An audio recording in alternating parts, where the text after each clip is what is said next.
Yo, Opti, what's going on, this buddy? This is the year end. What's good, bro? This is the year end. Why are we bullish? Opti takeover show. We have me, the Opti that you know. We have Canadian Opti over here. So we have kicked out Nico and Ben. This is going to be the Opti takeover show. Of course, a like and subscribe. Make sure you hang out, comment in the chat. We do this show live. You already know what that means. Anything can happen. So yes, no, actually you weren't supposed to put that on there because that's low key. I'm not going to say it, but you already know. All right, Ben, producer Ben, play the video. We do this live. I defer to my friend. We'll do it live. Okay. We'll do it live. Fuck it. Do it live. I'll write it and we'll do it live.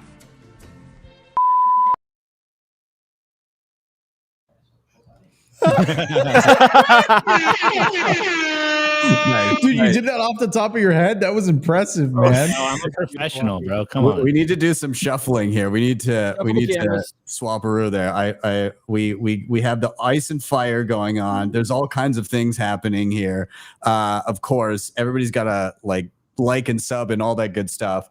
But we're here. It's the year-end show, and I'm excited to have not only Nico and Opti from Simply Bitcoin, literally the best news show on Bitcoin on the planet.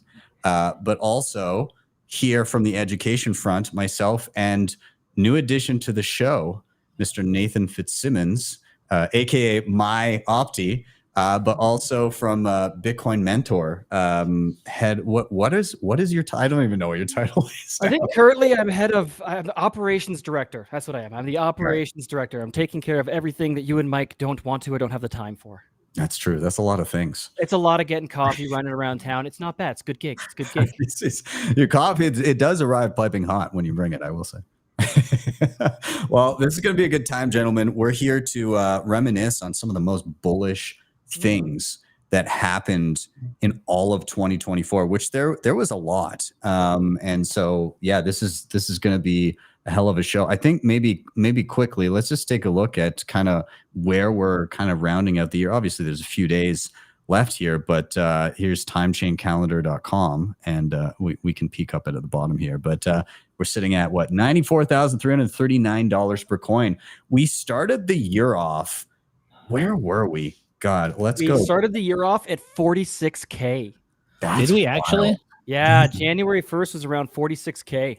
Even year-to-date low, the low was 38.7, and we're at 94, and everybody's like, I feel bad. Bull market's over. It's done.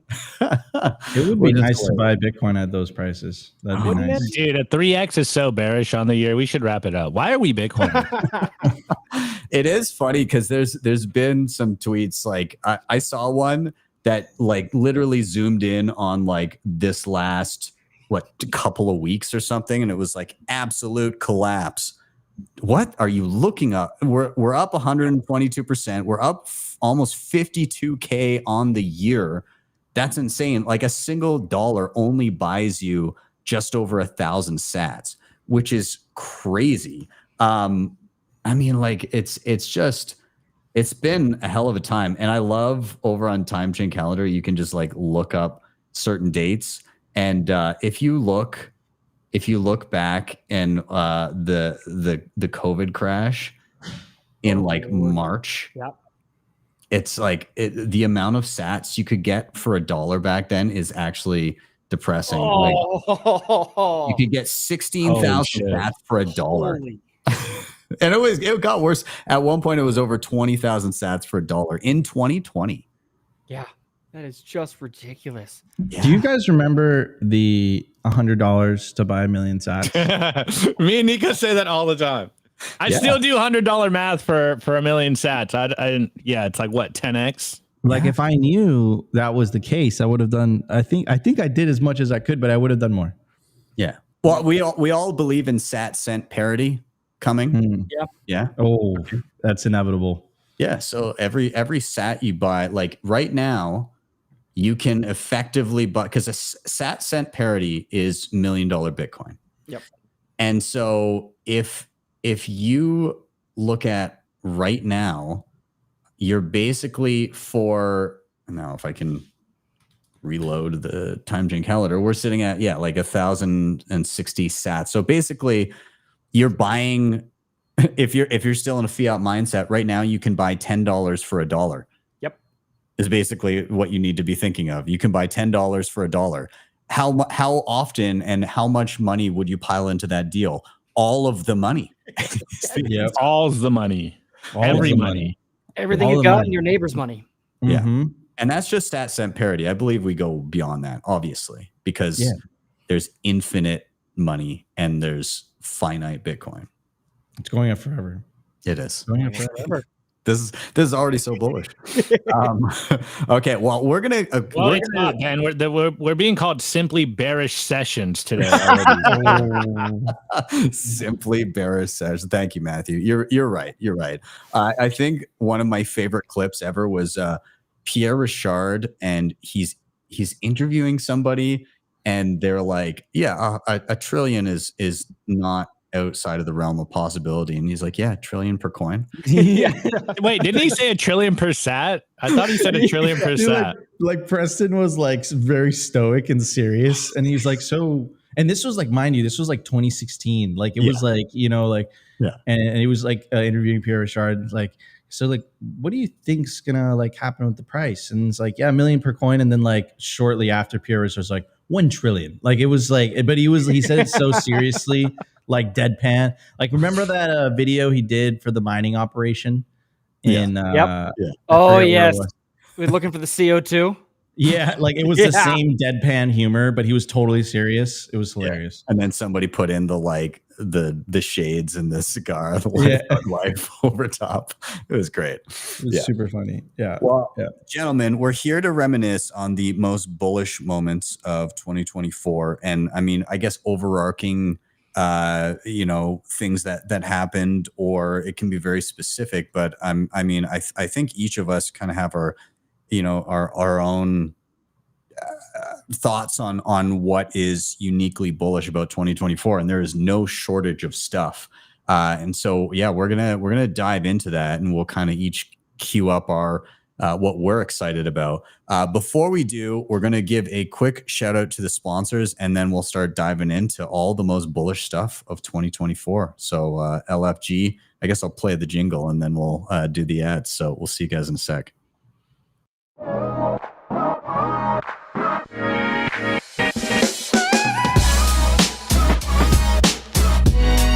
HODL the Bitcoin.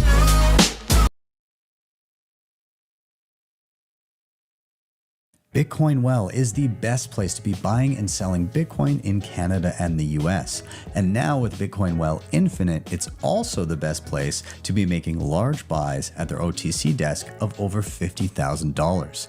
Their white glove service gives you fast transactions, no slippage, and the lowest fees. You can scan the QR code on the screen or simply head to bitcoinwell.com/BTC sessions to sign up today. And you can share your own personalized referral link to earn commissions. CoinKite has been in the game for years, creating hands down the best and most secure hardware when it comes to securing your Bitcoin. The Cold Card Q is an absolute powerhouse and my daily driver, and it's ideal for newcomers and advanced users alike. The Tap Signer gives you a low-cost, user-friendly option for those just getting started or for convenience when traveling. You can head to coinkite.com and use code BTC Sessions for discounts, or simply scan the QR code on the screen to get started right away. All right, we are back. Wait. Sorry, Ben. I have a bone to pick here. Guys, do not go to whatever that trash link was. You go to bitcoinwell.com/simply BTC session. Yeah. No, simply BTC. I repeat. No, don't scan this. Wait, take this. Don't scan that one. You go to the better affiliate link, simply BTC. Okay, I'm done. Perfect. I'll just keep that queued up on the side there, just in case there's any riffraff on the show. Well, gents, let's get bullish about this year. I'm gonna kind of start us off with one of the things that started the year that was actually bearish as fuck, and really scary. But I think Bitcoin in and of itself just has this immune response to anything trying to hurt it, aka Bitcoiners. They build tools to route around any roadblocks that we come up upon. And so there was a lot of attacks on privacy this year from the state, which was scary to see. So we had Samurai Wallet founders arrested and charged with money laundering. There's been lots of developments in and around that, but basically they said, hey, you guys are running a service that gives people the ability to coin join, even though they didn't custody any of the funds. They still basically said, hey, you're money laundering. And some of the comparisons were like, well, what was it, like a frying pan doesn't hold heat. Oh yeah, the transfer of heat crap. Yeah, they compared money laundering to a USB cable transferring data, enabling people. Like, it's the comparisons were insane, but this is kind of what they picked them up on. That had a chilling effect. Not only did Samurai Wallet and Whirlpool go down, but shortly thereafter, ZK Snacks, aka Wasabi Wallet, their coin join coordinator, they just voluntarily sunset it, and they said, yeah, screw that, we're not doing this anymore. If they're a target, we're a target. And so that was 2/3 of the major coin join implementations that existed really at the time, and they were suddenly unavailable. But what's the bullish part? In the wake of that, first we saw the rise of alternative coin join coordinators for the Wasabi wallet on desktop, which you could always sub in, but now you're actually getting decent amounts of liquidity in them. So the largest coin join coordinator on that you can use for Wasabi right now, just in this past 24 hours, it's had 56.5 new Bitcoin enter into coin join rounds, and it's currently remixing all around 555 Bitcoin. So like lots and lots of liquidity there to be able to help yourself. Now, there are some worries in and around like how sound are these coordinators. There's been some stuff in and around like, oh, if you get a malicious coordinator, then they can de-anonymize stuff. And so there needs to be updates to protect against that. But nonetheless, seeing the rise of coin join coordinators that are done anonymously and that people can continue to use is awesome. Furthermore, so this is the coordinator. This is the biggest one that's currently around, kruw.io. I don't know how to pronounce it, but and then also we saw somebody anonymously fork Samurai Wallet into Ashigaru. Oh. And so this is basically the same layout with they continued on from where the project ended and then added on top of it. Now, unfortunately, there is not yet a coordinator that you can use, but I would be surprised if we didn't see one that you could plug into in the near future. But all of the other privacy features in and around this, including pay join with other people, so two-person coin joins, all of that's available in there. They've got PANELISTs. They've got a whole bunch of the other privacy tools. And you can run your own Dojo node. It required you to do so for this one, which was actually one of the privacy worries before. But now there is a possibility where you can download the wallet and you can connect it to a general Dojo node. But they do obviously say, like, if you're incapable of running one, then you can use this one. But just be aware there are privacy risks there. So, and that's not even to speak of Join Market never stopped humming away. So that still works. And you can just get that on like a Start9 or on Umbrel or on, I think, MyNode and probably Raspberry Blitz, if I'm not mistaken. Beyond that, you've got coin joins that are starting to be coordinated via Nostr, which is crazy. And then outside of that, with some trade-offs, you have things like Fiat, which has been making waves this year, as well as eCash using the Cashew protocol. So in general, I'm just super bullish that out of something so horrible to start the year off, we're seeing all of these things pop up where it's like, no, fuck you. You can't control this. Look at it's whack-a-mole, but they whacked one and then 10 more popped up. And so it's like Bitcoin. It's going to be very, very difficult to control. And I liken this to the Napster moment where they went in and said, hey, Napster, you're dead. We'll shut it down. And then what do we get from there? Torrenting. And, you get Pirate Bay, and Pirate Bay 2 pops up, and 3 and 4, and all of these different websites where you can download torrents. So I think we're hitting that moment right now. And I hope that it continues. It doesn't look like it's slowing down. So yeah, I don't know. I think that's pretty exciting. I'm curious what you guys think in and around the then they fight you like aspect of this. I mean, dude, yeah, I mean the samurai fork, that is so badass. I didn't even know, like the open source aspect of Bitcoin and the ability to just like it reminds me of the first Silk Road. The first kind of like, it was like the first Silk Road, Ross went to jail. They tried to make an example out of him. And then like shortly after 4 or 5 other Silk Roads, popped up. And it just like reminds me of like the, no one could kill an idea whose time has come. Something like along those lines is like the saying. So yeah, I mean, like it's so badass that they were just able to like kind of keep going. And then the mixing, like I don't know what the specific wording or the technical know-how, that's up your alley, Ben. But the fact that you're able to do some of this stuff through Nostr is so freaking cool. Yeah. And you pulled up a Start9 OS thing. So that means that was running locally on Start9 and it wasn't some cloud service. Yeah, this is why we're gonna win. I mean, they locked up the samurai guys, and then shortly after they're like, you know what, F you, we're just gonna fork this, slightly change the name, and then we're just gonna keep going. And then in regards to like the samurai wallet case, I mean, Opti and I have been covering this the entire year, and it was like it was a saga. It was like an odyssey. It was first Tornado Cash setting the precedent.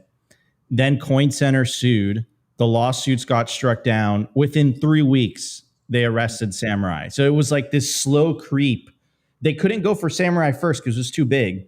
So they went for like a smaller mixing, quote unquote, mixing service that no one else uses to set a precedent. Once the precedent was set, that gave them the justification to go after the bigger fish. And also the Treasury tried to, this got struck down recently, elections have consequences, but they tried to set a precedent that open source software is able to be sanctioned by a government, which is super. It's like, Samurai didn't commit a crime. Like the software didn't commit the crime. You can say that people that use the software committed the crime, but you can make the same argument with guns, right? Yeah. It's like, a gun is a gun. It's just a tool, right? It's a very dangerous tool, but the gun doesn't fire itself. Like that's someone who did it and used it inappropriately, right? So, I have a variety of reasons, like a variety of feelings. The samurai stuff, like I think we're winning on that front. Again, elections have consequences. All the forks that came out, that's so badass. It's like we're like a Hydra, this decentralized movement of open source community and all these individuals all around the world, like continuously seeking freedom, which is absolutely awesome and badass. So yeah, man, I'm really excited. I think 2025 is going to be even more exciting than this year, even though this year was phenomenal, dude. Like so many things happened. It was a historic moment in Bitcoin's history for sure. Yeah. Well, even just to jump off that, Nico, it's like not even just a Hydra. We're like some sort of weird beast that as soon as like someone uses a move against us, we learn it, we use it, we move forward, right? Mm-hmm. It feels like the Bitcoiners and the Bitcoin community is getting so much faster at responding to these. They know exactly the tactics that are going to be played and they know how to skirt around them. Like Ashigaru, I think that was up in like no time flat. It felt like it was instantly here. And same with the other coordinators, that we know the moves that they've made in the past. We know how to get around it. and we're faster, better, stronger than we ever have been before. With every previous hit that Bitcoin has taken, it's gotten better, right? And as they continue to try and ramp these things up, it's just ultimately making us stronger, which I think is very, very bullish for the way things are moving, the way they're progressing. This whole disintermediation too, right? With the coordinators, with the software, with everything. I think that's the powerful move that ultimately nobody can stop. Other Opti, I'm curious your take on it. Yeah, well, this year I was literally thinking about this. I'm going to go on a tangent here. I was literally thinking about it this morning. I was taking a shower, getting ready for the show. And, or maybe it was after I went to the gym. I don't know. I took 2 showers today. Cleanly Opti over here. Anyways, I was thinking about it, and I could barely remember what the beginning of the year was like. It felt like it was, 5 years ago. Just the journey that we've been on throughout this year, I think in particular, seemed like a very long journey from the very beginning to where we are now. And it seems like the conversation has fundamentally shifted. And Nico famously crashed out on our show at Simply Bitcoin when the Samurai Wallet guys got arrested. And that was like the defining moment on Simply Bitcoin, to where we took a lot of heat talking about Trump and the Republican stance on Bitcoin, and that was like the defining conversation at the moment. When Samurai finally got arrested, we were talking about the Tornado Cash stuff on our channel, and everyone's like, this is about Ethereum. Like, why are we even talking about this? And we basically said, this is setting the precedent for things to come down the pipeline. It happened weeks later. And I think around that time is when someone in the chat coined the term, what's the saying, Nico? Tomorrow's Bitcoin news today, or whatever it was. And we've been covering this for so long. And as a Bitcoiner, it's very funny that you have very good predictive powers once you understand Bitcoin, even if it's just like, Nico and I, which I like to joke, we're like 65 IQ Bitcoiners over here. We're still able to predict what's going to happen. And that's because we just have good first principles. And so it's very easy to see what's coming down the pipeline. And when you talk about them in the moment, you do take a lot of heat. And a lot of people look at you like, what are you guys even talking about? Why are we talking about this? This has nothing to do with Bitcoin. And then weeks later, it happens. And so throughout this year, there was a very, very, real moment throughout the journey of Simply Bitcoin. We go live every single day. There was a point throughout the year where Nico and I, well, more Nico than I, because I'm very staunch, like I'm not leaving the US, but we were like actively every day, like, man, are we going to have to go to El Salvador? Like, this is getting crazy. Like, they are attacking us very obviously. And everyone, it was like watching a slow motion train wreck.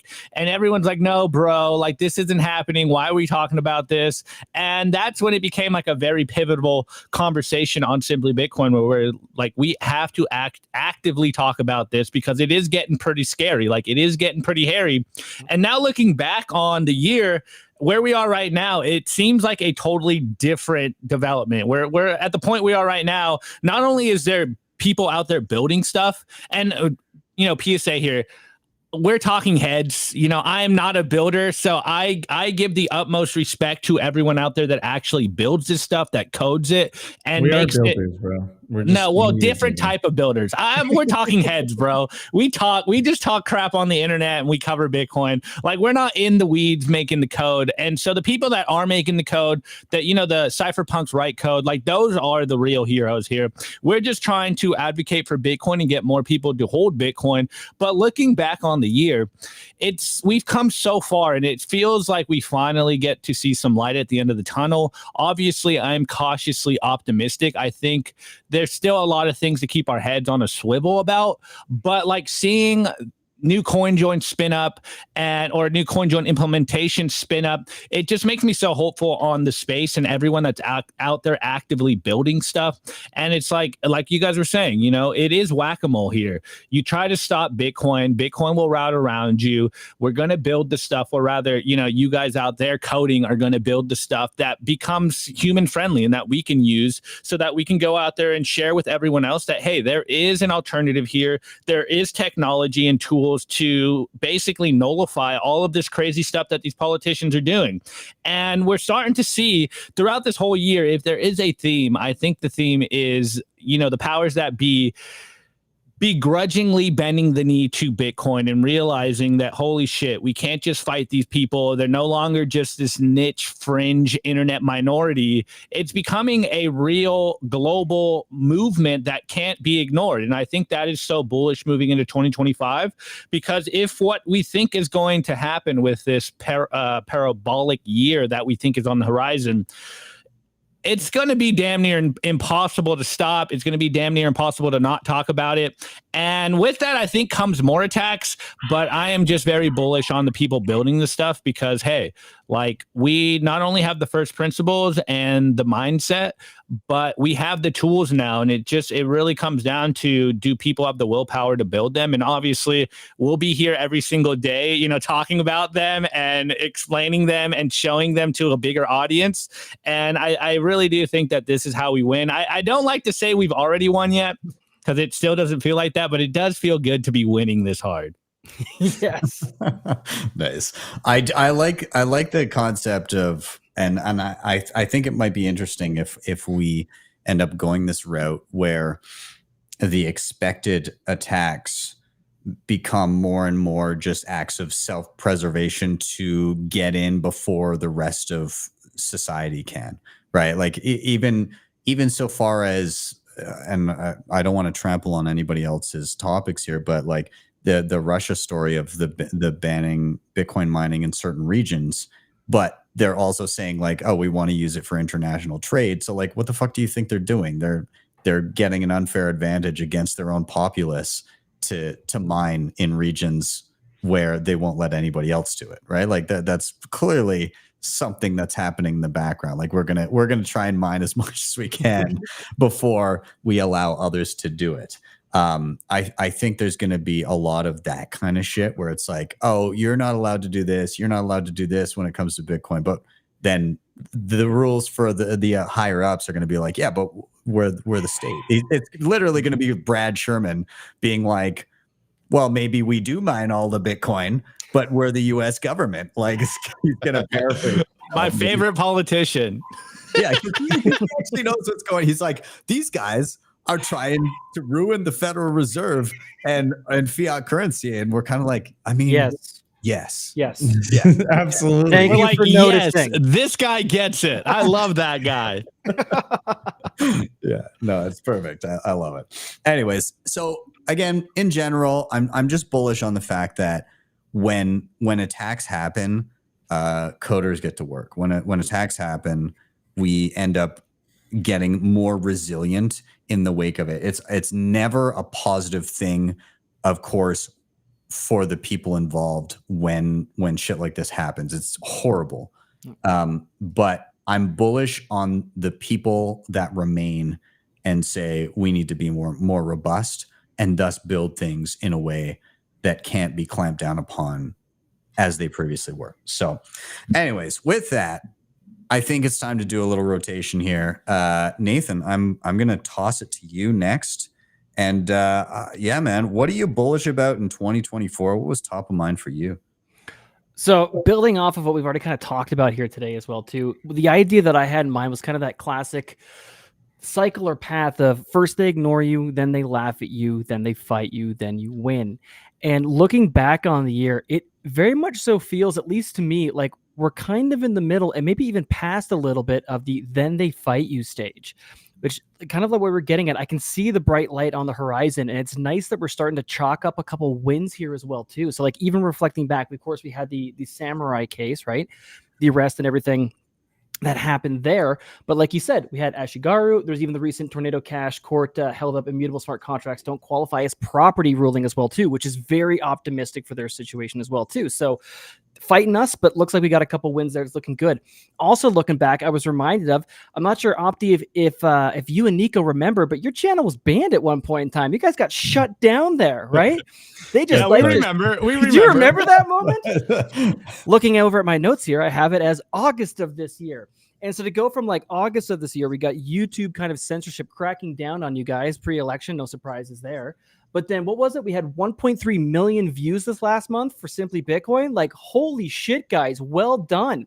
That's another win for the team. Again, they're fighting us, but we keep just throwing them back in the corner. Ben, you had that little shadow band there for a while, but I'm not sure if you recall, you were crossed 100K this year in subscribers. That was February. I had to look back and check it out. So since February, you've gone from 100K to almost 360K subscribers. Right? Like we just keep like they're fighting and they're coming at us. They're throwing everything at us. We keep chalking up these wins. A few others that came to mind, like even just mentioning in tools too, Phoenix Wallet getting removed from the US. That was back this year as well too. But now we got like, again, I wish that they still had that too. But you see great things like LB Hub, right? Popping up on your start 9. Disintermediate, run your own lightning node. It's actually really, really easy comparatively to do now. We had the filings from the I think it was the Silvergate banking shutdown that kind of showed that the regulators basically came in, took him back outside the wood chipper and shot him. But then later this year, we had they're allowing BNY Mellon to custody Bitcoin. And beyond that, so again, it's not a straight line. There's going to be a lot of things that happen along the way. We're clearly still doing some battles, but we're chalking up these wins. And again, like we also mentioned there too, we got the heads of state of Russia and the heads of state of the US that are either now pandering or catering or admitting they can't control Bitcoin or just using, whether it be for financial transactions or for like potentially a strategic reserve. And to even say that, because it's not like I fully expected it was gonna be like El Salvador and Bhutan, and then we'd have a couple smaller countries along the way. No, fuck that. We're just going right to the big ones that are battling it out. Again, Bitcoin is just money for enemies. You cannot say that is not a major win in global adoption and recognition of the soundest, best neutral money that's ever existed.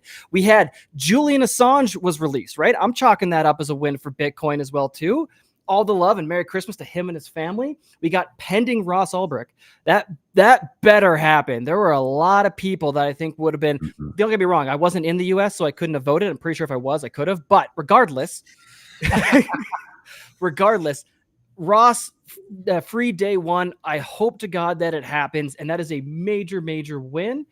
And yeah, I mean, there's so much more I could jump off of. But the major thing that I was thinking about while preparing for this, while getting excited to come and chat with you guys, was we're definitely in the then they fight you stage.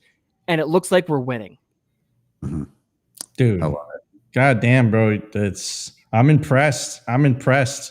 Opti's so impressed he just disappeared. Just drop mic and leave. Okay, so much to unpack there. All right, let's go through some of them. All right, so the Simply Bitcoin ban. Holy jiggajigas. That was frightening. Appreciate Ben's support. I talked to him a couple times throughout the process. He was spot on. He's like, you're going to get your channel back.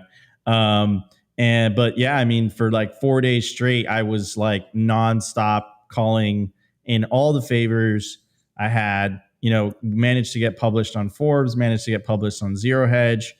The whole Bitcoin community like came to our, calling on X, which was extremely humbling. And it was a hell of a fight, man. That was pretty crazy. And, you mentioned like Ross, man, I think that's like a huge thing that I think we're all anticipating as a movement, as a community, because he like represents like essentially this, cypherpunk type of, like, and again, I'm not trying to like, it's an interesting, he didn't deserve two life sentences, right? They try to make an example out of him, and that's what it was about. It had nothing to do with justice. Meanwhile, I always remember the example of TD Bank. They recently got like fined 3.3 trillion or 3.3 billion for money laundering for the Mexican drug cartels. And when our industry does it, like, with are accused of doing it, like CZ or Arthur Hayes, like they just put them in prison, right? But when the banks do it, they get a slap on the wrist, so it was a freaking crazy year, man. Like lots of ups and downs, lots of like historical events. Like, yeah, dude, that was, and also too, I'm just so impressed by Canadian Opti, bro. That was impressive, bro. He had notes. You take this notes. This is a big coffee cup. Well, people don't know the secret weapons, but me and Canadian Opti know the secret weapons. So they have packages of them. Here I'll jump in. I don't know if Ben jumped in or if you're going to. Anyways, first of all, I almost forgot that this was the year that we got Simply Bitcoin banned. It was pretty fun for a few days on Rumble. That was a fun 2 days. But yeah, it got crazy, and that's kind of the conversation that I was saying earlier. Like the middle of this year was absolutely nuts, and it does seem like we are in the then they fight you stage. And I love how Nathan was kind of framing that. You know, first they make fun of you, or what is it? First they ignore you, then they make fun of you, and then they fight you. And we are definitely in the then they fight you stage. We were saying this for a long time on the show that we are entering in the then they fight you stage. They were doing a lot of sly roundabout attacks. They weren't directly attacking Bitcoin per se. They were kind of attacking everything around it. And further, we saw just how big of a news story the Operation Choke Point 2.0 was. And we were covering that every single day. Bitcoiners have been talking about that for a long, long time. And now that also came out, and it's very public, and we have the receipts and the data to prove that this is actively happening. They're actively attacking the Bitcoin industry. They're trying to stop the adoption of Bitcoin. And so as bullish as I am on that, and I really love the framing you had, Nathan, where it's like you can very clearly see this year that they have, you know, progressed along that first they ignore you, then they laugh at you, and then they fight you. Though I'm still cautiously pessimistic about it, because I think the then they fight you stage might last a lot longer than we think it will, though we are entering into potentially an era where the then they fight you stage might end sooner than we think it will.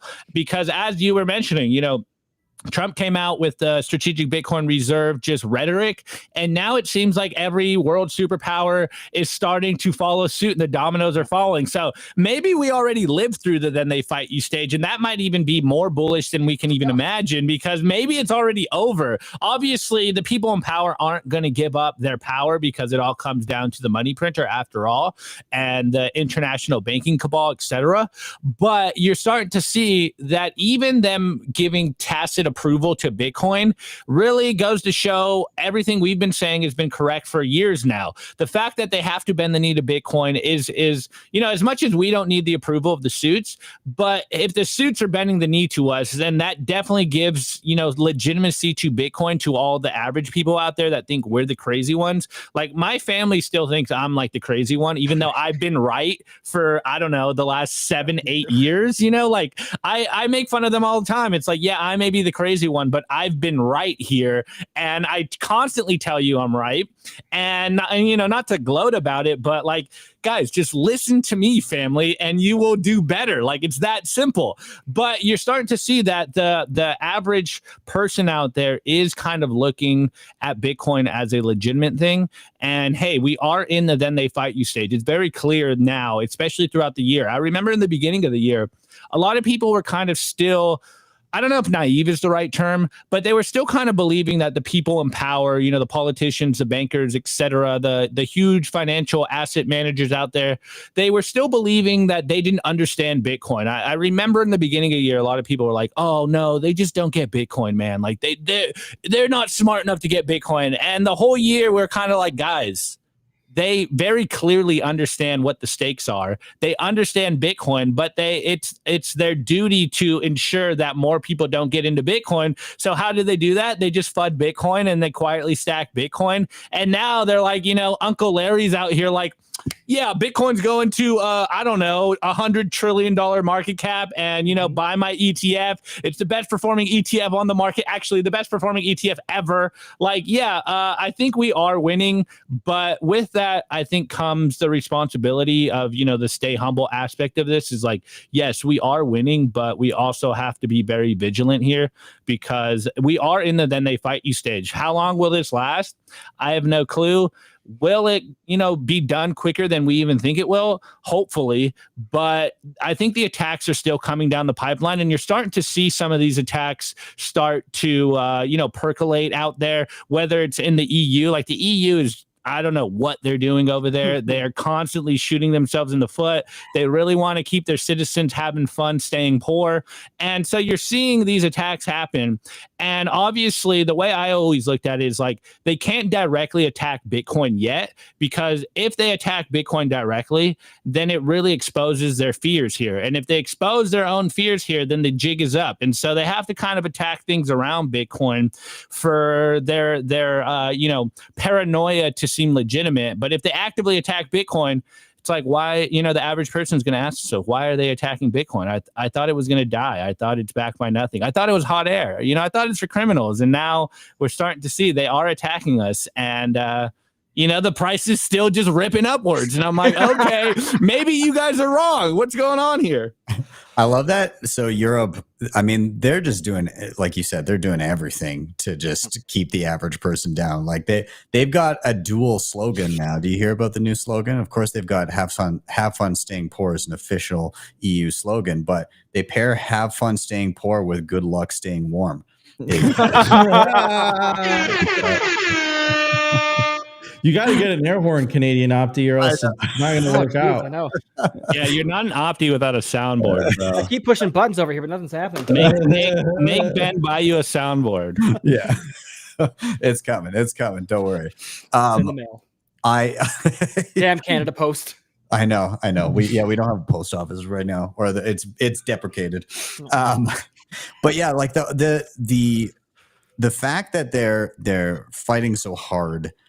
And that they've thrown so much, and that it's still just, again, like just flying off the backs of Bitcoiners, and we're able to weather this. And I think to your point about Larry Fink, oh, I was wrong about Bitcoin. No, you were right about Bitcoin, but you were publicly wrong about Bitcoin purposely, or in the early stages, to cue that up, because they were still shitting on Bitcoin publicly as they were getting ready, right? They're planning the ETF. Yeah, like there was overlap there for sure. Like they knew what they were doing. I love how right Bitcoiners can be over such extended periods of time, and still have people saying, "Well, you know, I don't think you'll be right again." Like that's the most you get. I like Jesse Schrader in the chat here. He said, "Don't argue with me, argue with my returns." Nice. Wisdom, Justifer, wisdom. Yep. Yeah. Or, and again, even that extends to don't argue with me, argue with my results, because like it seems like society as a whole just wants to dismiss everything, and you have people like you have health experts that are like morbidly obese, telling people that you know, Lucky Charms or Fruit Loops are more nutritious than a pound of beef. You know, like you're getting these insane, and you're like, but look at your results versus this group of people that is doing the opposite, and they look like Greek gods. Like, what the hell are you talking about? Like, it's so blatant across so many facets of society, where it's like, this is what you do to get good results. And you look at the people following that advice, and their lives are in shambles. And then you look at these opposite, and Bitcoin is that kind of, it's like that gateway knowledge to get you to question everything else. Because when you see how poorly Bitcoin is reported on in the early days, it makes you go like, well, what else is being poorly reported on? Now that I know a little bit about Bitcoin, I know that's 100% wrong. What else might I be misinformed about? And so you start to look at things a lot differently. And again, people approach life in a different way. And so like, again, I try to, as a general life rule, when I want to improve something, I look at the person that's getting the results I want, and I try to exude what they're doing. And I think that's a good general rule. Never take advice from somebody you wouldn't trade places with. Nice. Right? I like that. Like, wait, he is sounding like Opti now. make meritocracy great again. Yes. I like make merit great again, which I think has been demonized in this fiat fueled world. But I think that's how things are run the most efficient, right? Like it's, I see a lot of, and maybe I have this thesis where like, I think certain political ideologies are driven by fiat. And I think they're also driven by envy. And I think what fiat allows governments to do is redistribute wealth on a massive scale. And they could promise a lot of things. But if you take away that mechanism, and all of a sudden people like the likes of Brad Sherman are essentially powerless because they can't offer their constituents free things essentially, or like in their eyes it's free. In reality, it's not free. You're paying it via inflation. But you know, the only way these politicians are able to like actually raise funds, because the government is parasitic by definition, like it doesn't make anything, it doesn't produce anything, it just takes, is via direct taxation. That is, I think, extremely scary to politicians, right? Like, think about it. They can't go on the campaign trail and say, hey, you know what? Like, free college for everyone. Everyone's be like, no, you're going to raise my taxes 15% to pay for that. It ain't free, bro. Like, let's have a different conversation. But they're able to like psyop the world into thinking that, you know, like all this stuff is free. And I think and I think that inherently generates envy, because, you know, people kind of see people that have things and people that have achieved things, and they inherently feel like they don't deserve those things or they didn't work for those things. And then they turn to the government and they're like, hey, make this right. Right. And it's a real, I think it's like really, really dangerous, because it, you know, and then the whole welfare discussion, which is a whole other rabbit hole.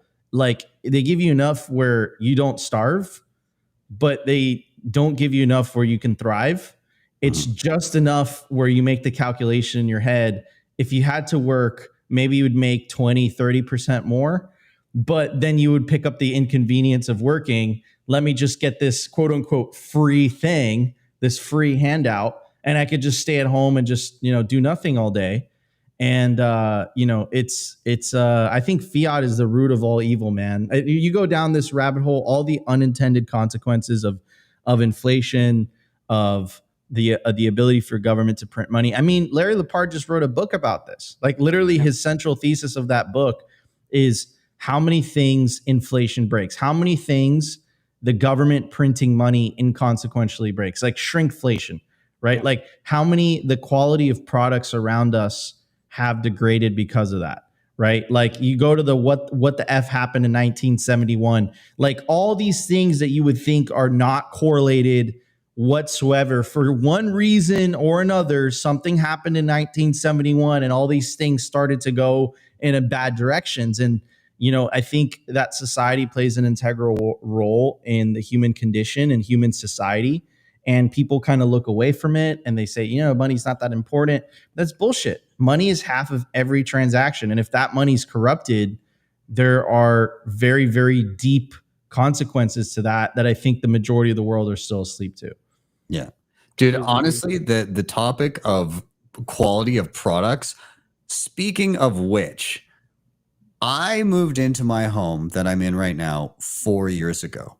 It was a new build. The whole thing was like appliances, all of that, brand new. Context before, the old place myself and Mrs. Sessions were in, the stove in it, we replaced at one point. It had been in that place for 25 years or something like that. Hadn't had to fix it once. Same with the fridge. Like, we had a freezer that I don't know when it was put in there. It was just forever ago. We move into this new house. I'm just going to list some of the shit that has broken inside of these first 4 years. We move in, immediately the oven's broken. They come to fix it once. It breaks again. We replace it with a newer, better model. Our flooring is literally like lipping up and then chipping off. There's like pieces of floor missing right now. All up the stairs, it's like separating and cracking. We already had them come and like cover it once. We've had nothing but problem with like internet connection and all that kind of stuff. We've dealt with home security systems, and like the amount of garbage we've gone through with them just in 4 months, like shit breaks and then they go, oh yeah, we'll send you a new one. And then Canada Post is out, so we don't get the replacement piece for a month and a half. And like multiple cameras are having problems and sensors are broken and shit. Then most recently, the friggin' and then the carpet upstairs is all rumpling and shitty. I had to get my friend to come and like stretch it and like staple it down and like fix it. Like, this is a brand new house. And then our dishwasher already once the rack, like they do the high efficiency, low water. Like, who asked for this? Because what ends up happening is it cleans fucking nothing. And then I run it 2 or 3 times because I don't want to manually do the dishes. And then all of the racks in there that slide in and out are made of cheap plastic, which just broke and snapped off. So we bought metal replacement parts. Then the water wasn't working. So my father-in-law like did his plumbing thing and fixed it up. And then the pump in it broke the other day. So I paid $600 between parts and labor to replace the pump. And now it's not doing the drying function. This is a brand new house. Everything is brand new and everything is breaking all of the time. This did not happen before.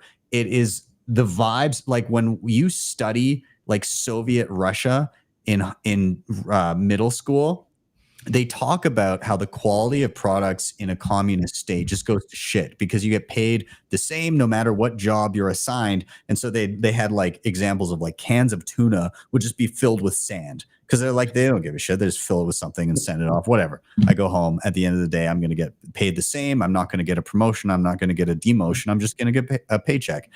And low key, I think this is what's happening in spades when it comes to people no longer value the quality of their work because they feel they're being cheated, and they are, but they don't know how. And so the finger pointing goes to wherever the pain point is. I just bought groceries. The groceries were more expensive. The grocer is the problem. My paycheck doesn't go as far. I get my paycheck from my boss. My boss is the problem. But in reality, it's that everybody's trying to fight for their own purchasing power because it's being siphoned away at breakneck speed by the government and those closest to the money spigot. So it's just everything is crappy and is getting crappier because it's just people need to cut corners wherever they can to try and scrape back their purchasing power. And it's just this downstream effect where everything is getting shittier. That's my rant. Sorry. Wait, man. I thought we were supposed to be bullish here, and I'm feeling kind of down and pessimistic here, bro. I'm really bitter but about actually, that washing machine right now. I also do kind of want to rant about it. I think the laminate wood flooring is like a bigger shitcoin than Ether or XRP. Dude. Like, can we bring back wood floors again, please? Like, I'm so tired of laminate wood flooring. It's insane. It's a representation of fiat itself. That's what it represents.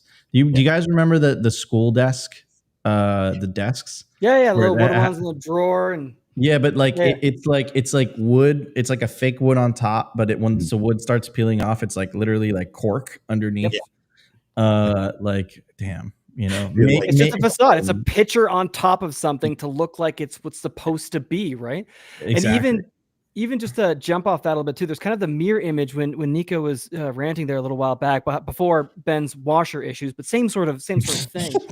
Why are we bullish on old time washer and dryers? Bring back the good stuff, but there's the flip side of the coin. You make fun of Ben too. You're a great actor. Great up. It's in my contract. I have to get a laugh out of him. Otherwise, I don't get paid. No, my contract says just troll Nico constantly. I don't even care if he laughs. Yeah, clause AB. That's the one to go.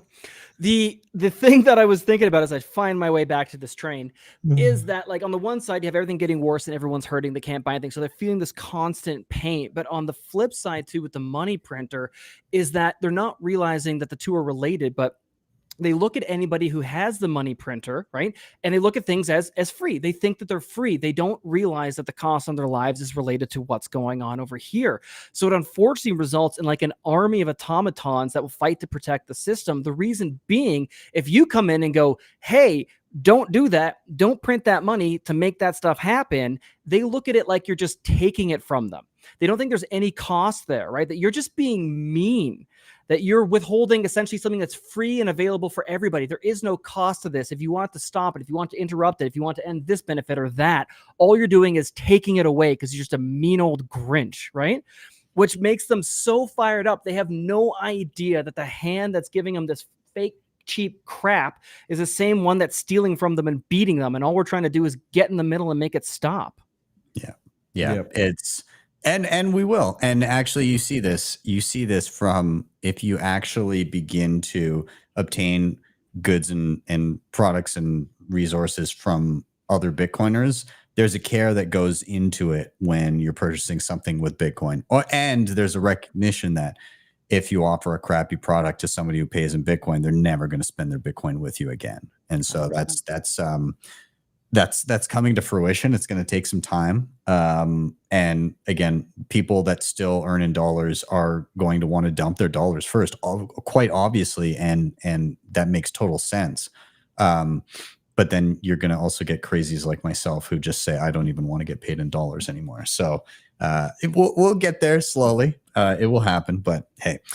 So gents, we're going to do a rotation. We're going to go to Opti next for his reason for being bullish. Before we do, I'm going to give a quick shout out to final sponsors of the show, and then we'll be right back with other Opti with stateside Opti. Wait, I am the original Opti.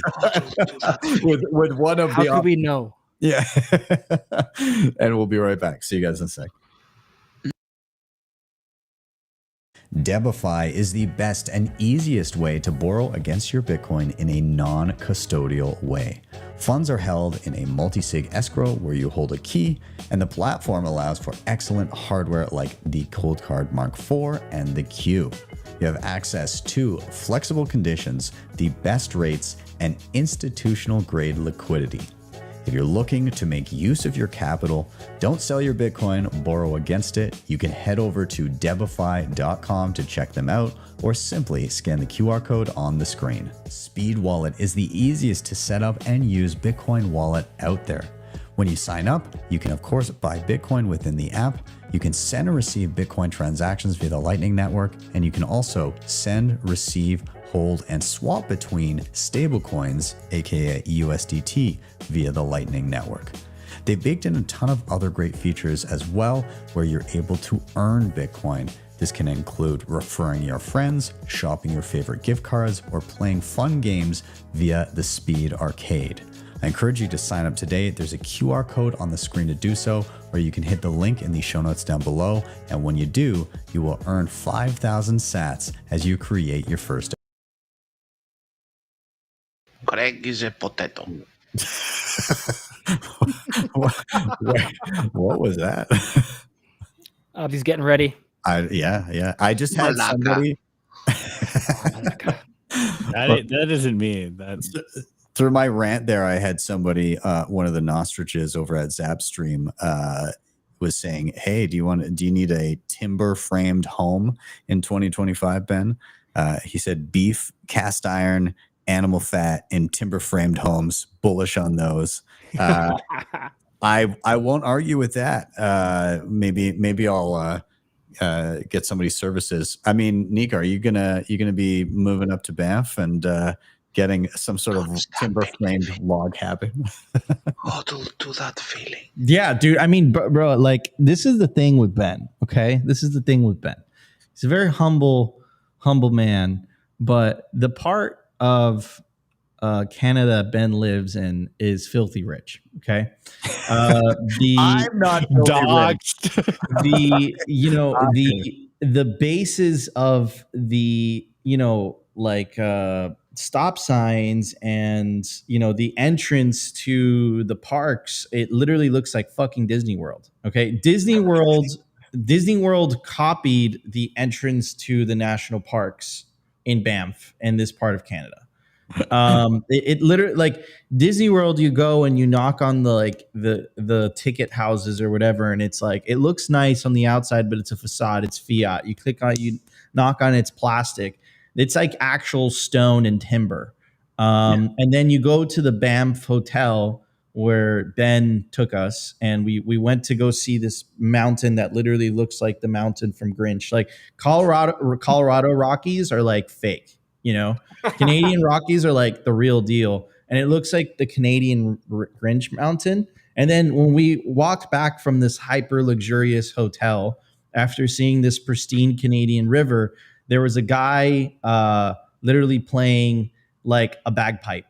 And I think he goes out at the same time every single day to salute like the founder of Banff. And there's a statue of him just pointing to a mountain like that. And you read the plaque and it was like, I had a dream to find it. Bro, there's a lot of money up there, man. I didn't think so. I didn't think like, I've just never been to that part of Canada, but like, it's pretty crazy. Banff is nice. Super nice. And Alberta does have a lot of resources. That's why it should be its own country.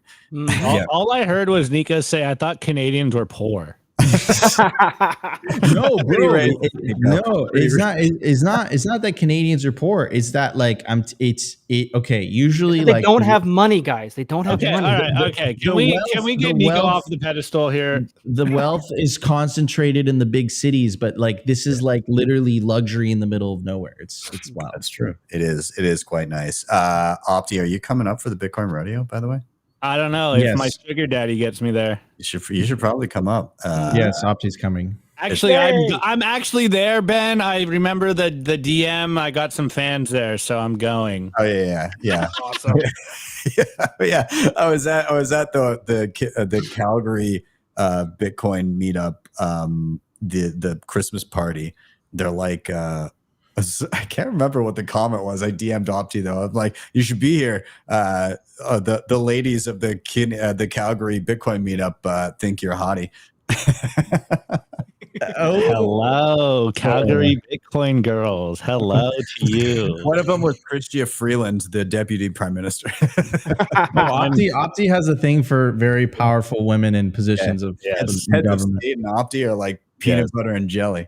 I love silk scarves on a lady. Something about it.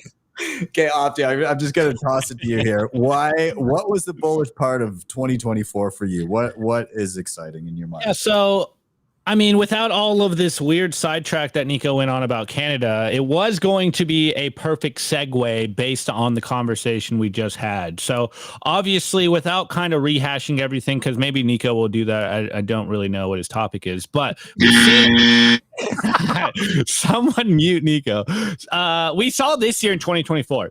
So many bullish things happen. Obviously, Bitcoin being accepted, Bitcoin maturing, people starting to see Bitcoin as something more than just a speculation or a gambling, vehicle.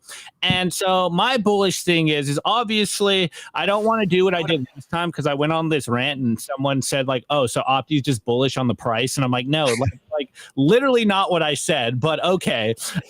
Anyways, the thing that I think I am most bullish going into 2025 is just a foundation that was built in 2024. And from all of the signal that I've seen this year, obviously we cover it every single day. So we are kind of, like we have our thumb on the pulse of what's going on with Bitcoin news and also how the normies are looking at Bitcoin. And so we were just kind of talking, kind of trolling about how bad appliances are, etc. But what I'm most bullish on going into 2025 is the mainstream acceptance of Bitcoin.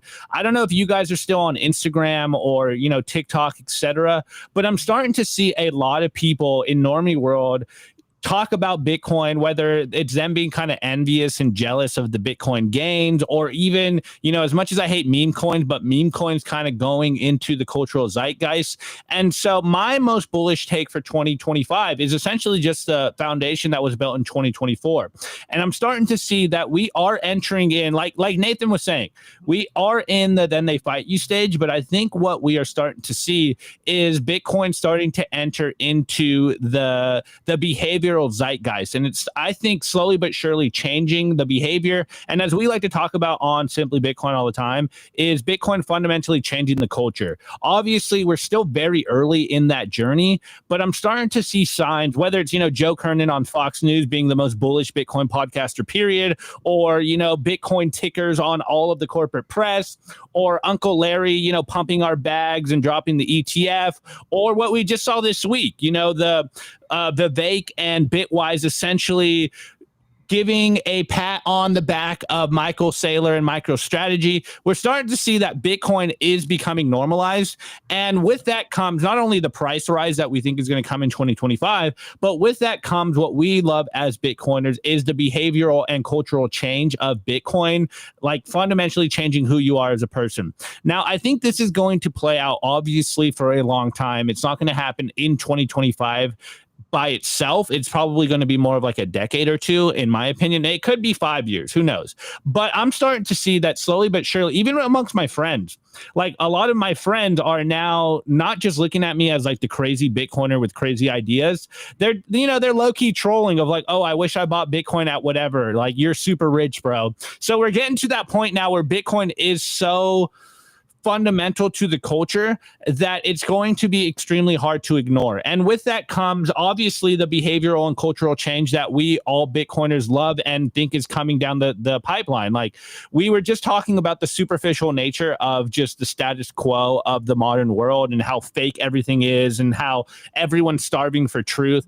And I think, especially for, Nico and I and Sessions and Nathan being Bitcoin content creators, we're on the front lines here, and I think we're going to see a huge influx. And I'm kind of speculating and betting that we might see something similar to 2017, where just a whole horde and tsunami of people come into Bitcoin.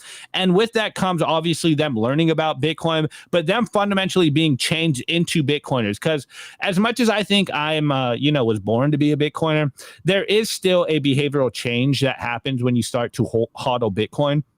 And I think we're starting to see that.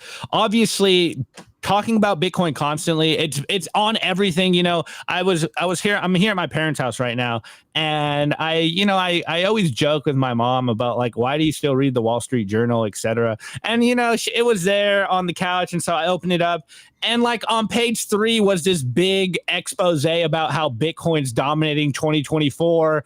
And so you're starting to see the cultural shift and the mindset around Bitcoin fundamentally changing in real time. Obviously, it's slow at first, and it's just kind of trickling down, and you're starting to see people bend the knee and capitulate to Bitcoin.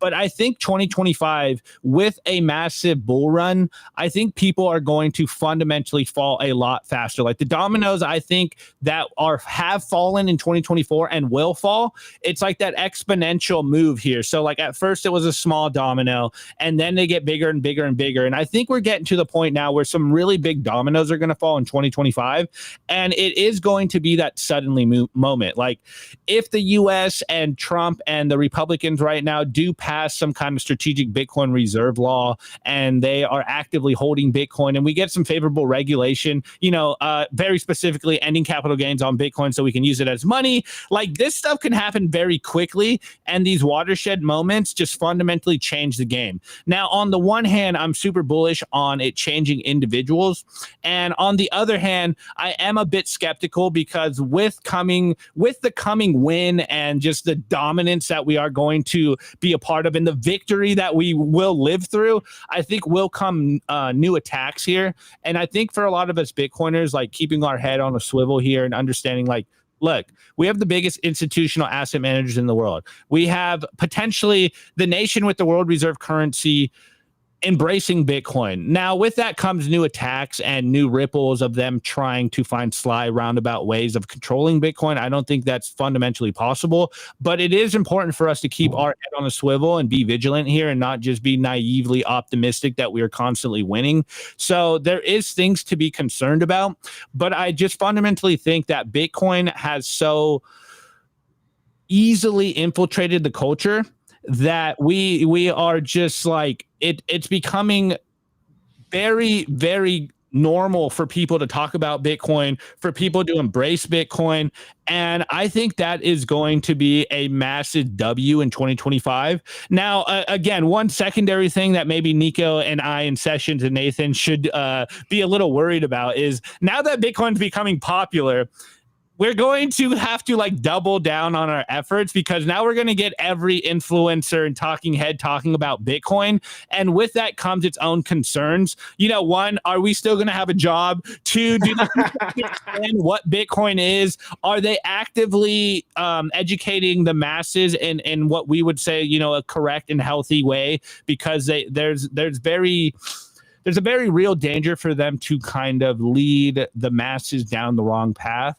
And so with that, I think it's more important than ever for us to kind of keep beating the drum that we've been beating for the last year or 2 or 3 or 4 or 5 or however long our Bitcoin journey has been. But I fundamentally see that Bitcoin is taking over the culture. We're still kind of like niche internet nerd money, but we're starting to enter into like Chad alpha superior money mode. And I'm just here for this. So like, I'm very excited to see what Bitcoin does to the culture in 2025.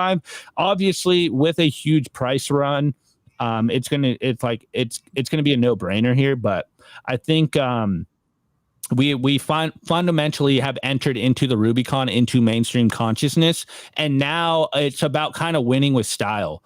And I think with that comes the importance of everything that we do, you know, day in and day out. And I'm just super excited to see what happens in 2025 and beyond, because obviously I got into Bitcoin because I fundamentally think that we are here to change the system. And with that comes, I think, a bright, beautiful future. And I was literally here with some friends, and one of my friends, he's low-key a collectivist and he doesn't even know it. And so we see the same problems, but we just have different solutions. And he's literally very pessimistic and cynical. And we literally like went around the table and we were eating tacos and we asked each other like, you know, what's your thoughts on the future? And basically everyone else was like cynical and pessimistic and like, man, the future's going to suck. And I'm like, the only guy at the table, like, no, dude, the future is going to be fucking awesome. Like the future is going to be so great. And they're like, why do you say that? I'm like, dude, do you really want me to go on like a 10-minute rant about how, how great the future is going to be? And so I just think that like changing the cultural fabric of planet Earth is how we win. And we are starting to do that in real time. So it's not going to happen in 2025, but I do see that just with more publicity around Bitcoin, like people are starting to realize that things are broken, but it's not just this like nihilistic view. It's like there's something that can change this, and all you have to do is really just be a part of it and start stacking and saving and protecting yourself, and your future is going to be that much better. And I really think that when you break down human psychology, it's you know, with one of two things: you either chase pleasure and avoid pain, or you chase something you love and avoid something you fear. And I think all of us Bitcoiners are chasing that love and that good life. And I think this is how we win, is by showing people, hey, you want to live a good life, all you got to do is stack Bitcoin and, you know, eat a good diet and have good relationships. And I think more people are needing that. And this is how we are going to win, by just fundamentally changing the culture. Nice. Amen. I want to see an AI generated image of Opti in 2035 when he's gained Chad alpha superior money mode. Wait. I might be able to find it real quick. Someone else go, and I have a picture here that Nico likes.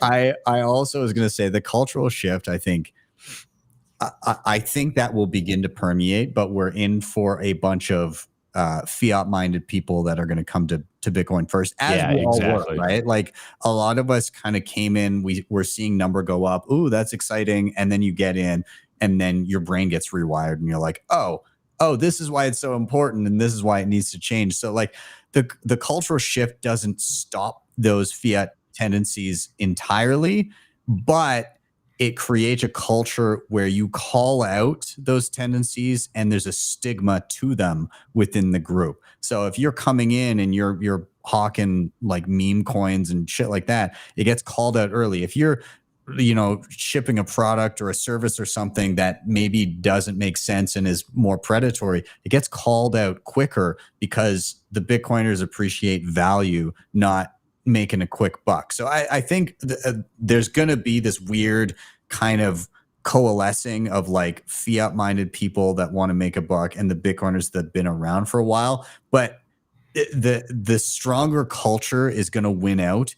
And when we're shifting from fiat to Bitcoin, the stronger culture is going to be Bitcoin, as Bitcoin is the stronger money. So it'll take some time, but we'll get there. And the resources to level up as a Bitcoiner have never been more plentiful. So it's super 100%. All right, Ben, there's a picture here. Pull it up real quick. Okay. I won't tell anyone I'm winning, but there will be signs. This is Opti with $1 million Bitcoin. I think I've already seen you dressed like this. This is literally me. You said what, 2035?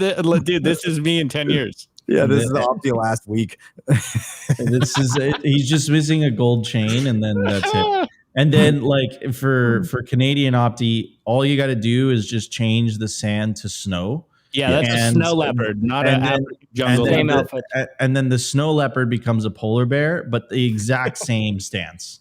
Yeah, And exactly. that's it. And maybe like a hat. Even dressed the same, just weathering the cold, not giving a shit. Yep.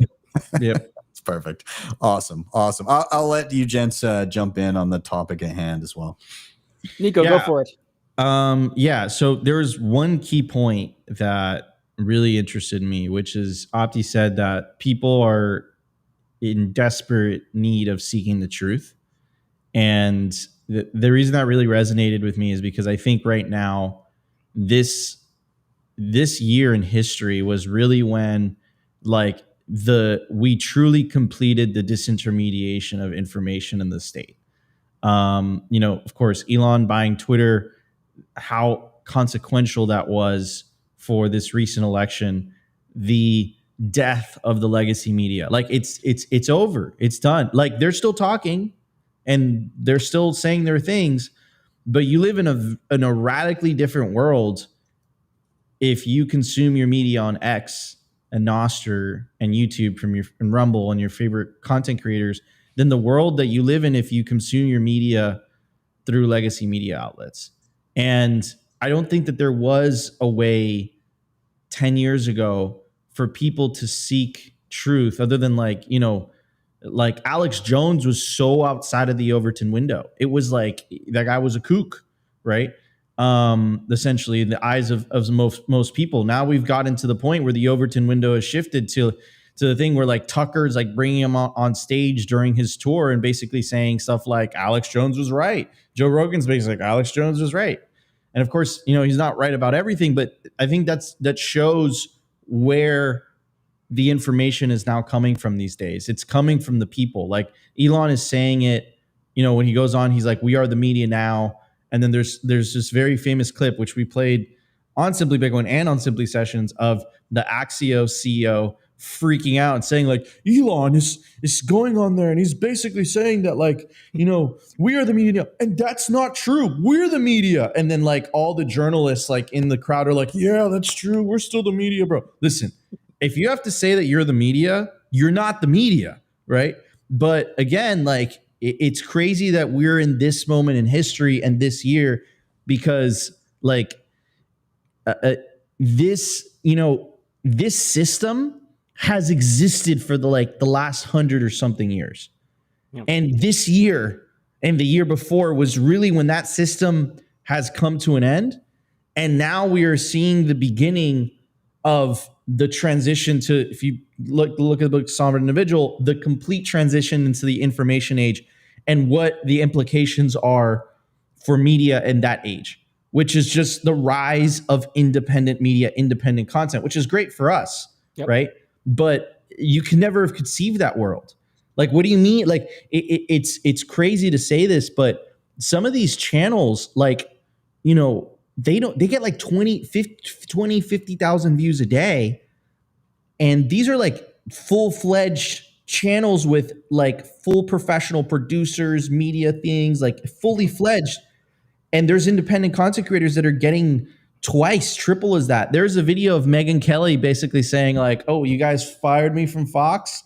Well, guess what? I'm getting 3 times more views than you guys as an independent creator with my own camera, with my own microphone. No one could tell me what to do.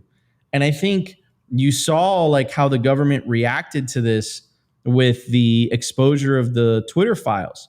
They freaked the F out. They tried everything to try to stop the free flow of information. But now that cycle has completed, and I think the world is going to be a much better place for it. It's extremely exciting.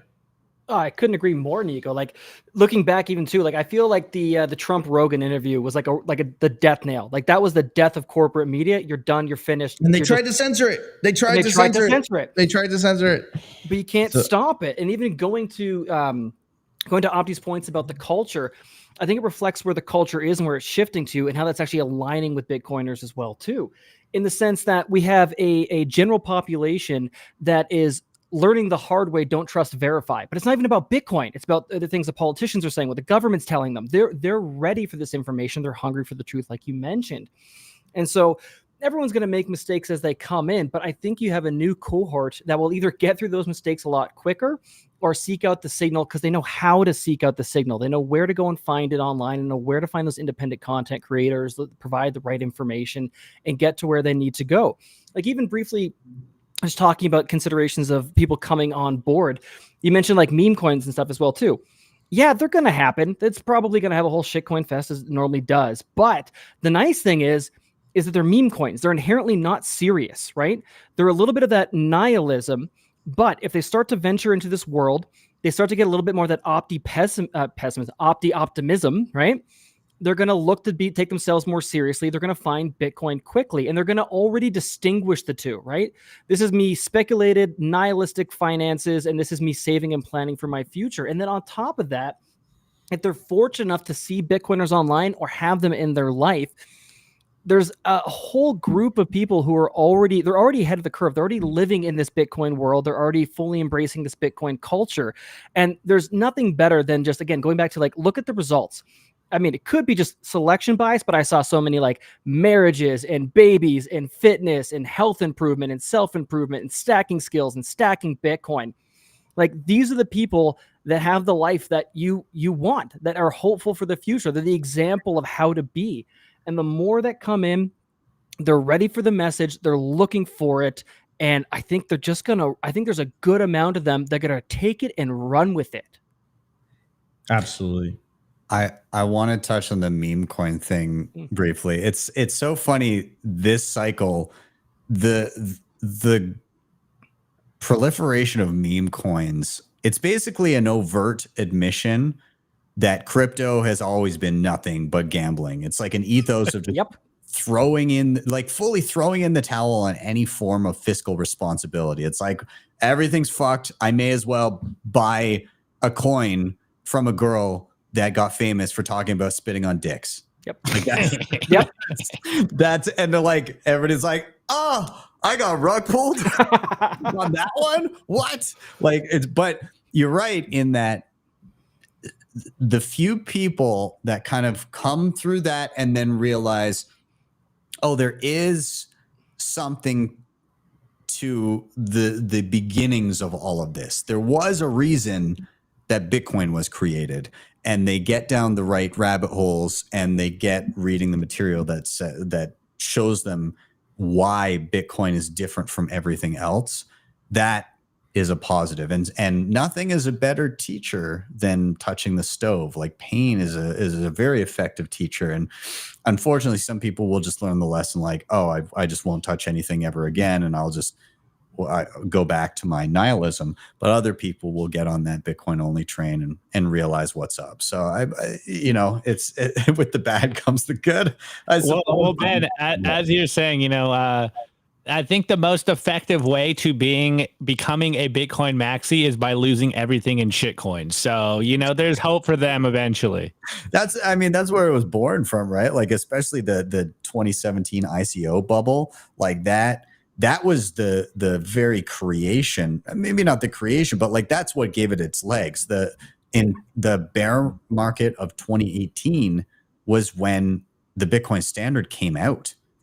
Like Safedine, that's when it was published.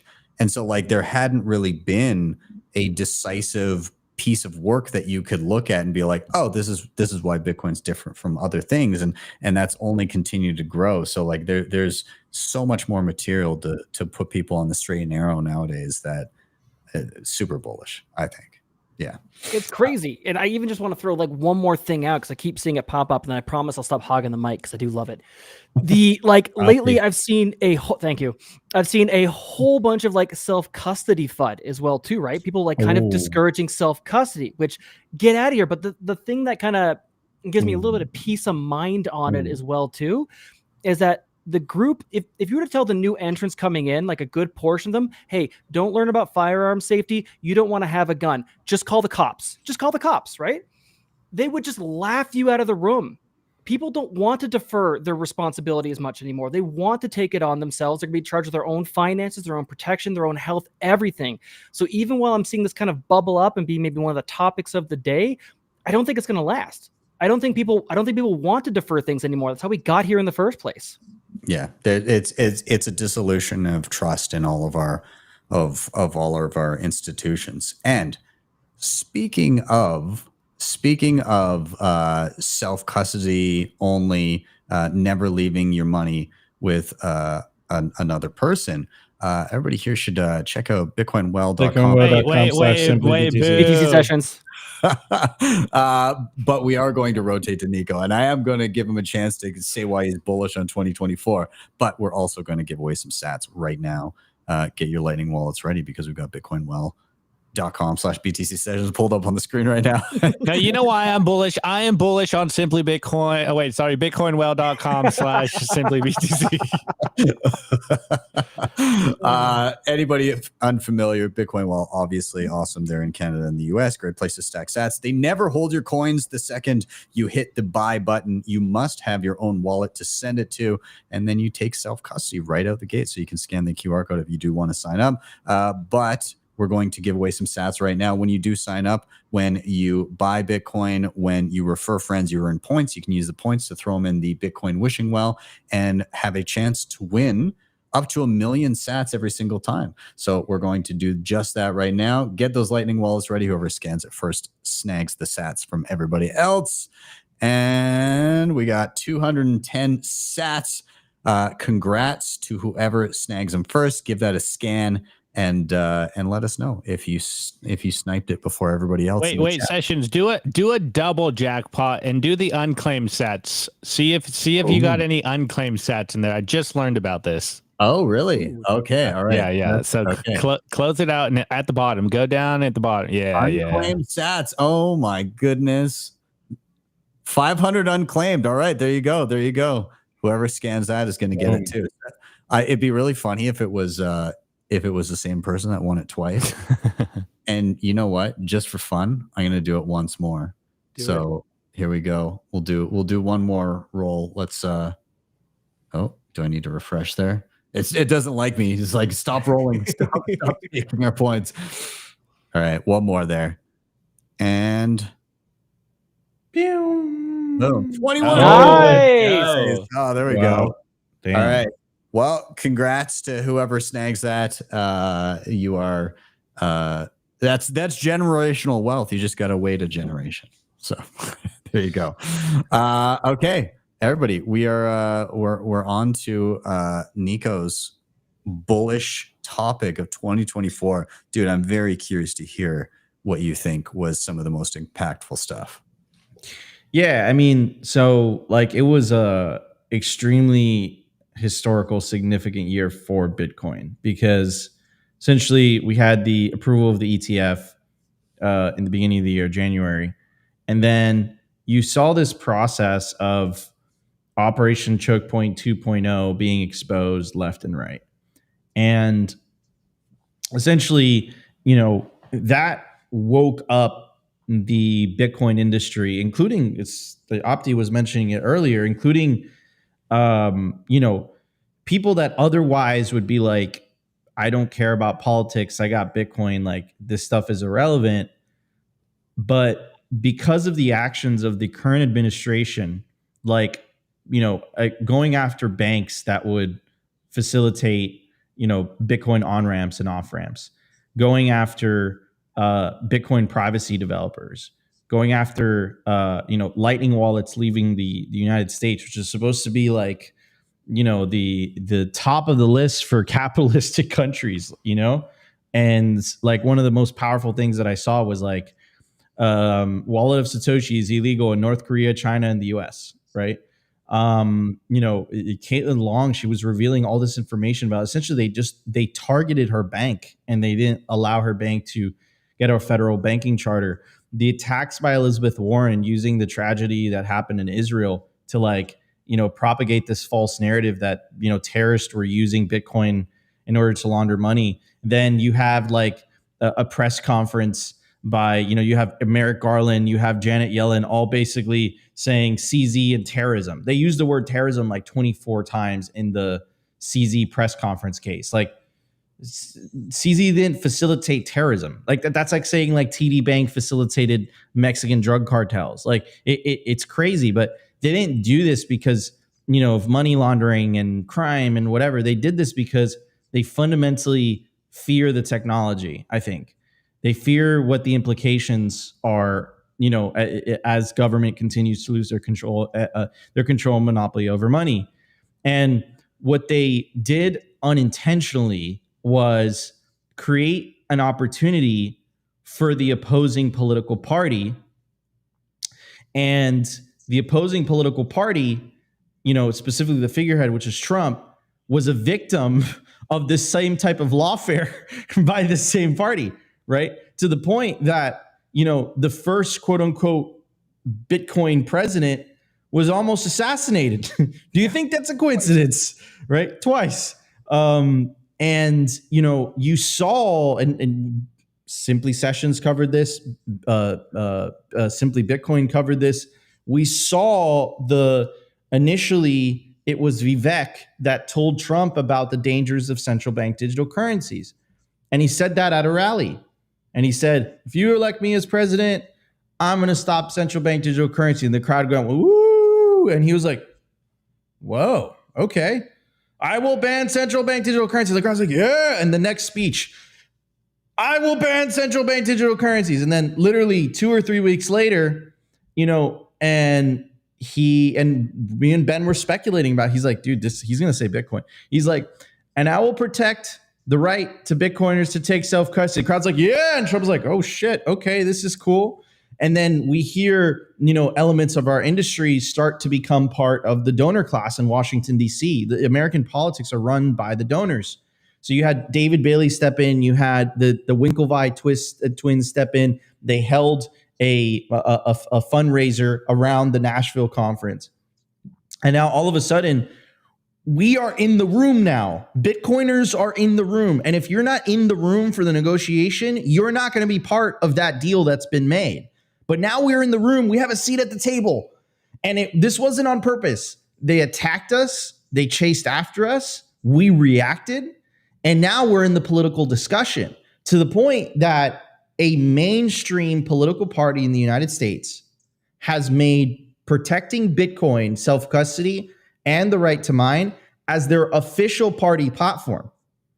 And they just won a trifecta in the government. It was a landslide. Republicans usually never win the popular vote in the US. And he did. After they tried to kill him. After legacy media tried to do all this stuff. And he promised to free Ross. And he wished Bitcoin happy birthday. And he wished Bitcoiners congratulations on Bitcoin reaching 100K. And I find it hilarious that he took credit for it. Yes, he's partly right because he did expedite this pump started because Trump won the election. Like, let's be real, right? So, what has me excited is that at least for the next 4 years, I know that specifically in the United States, and I'm assuming Canada as well, because it doesn't look like Trudeau has a really good shot at winning.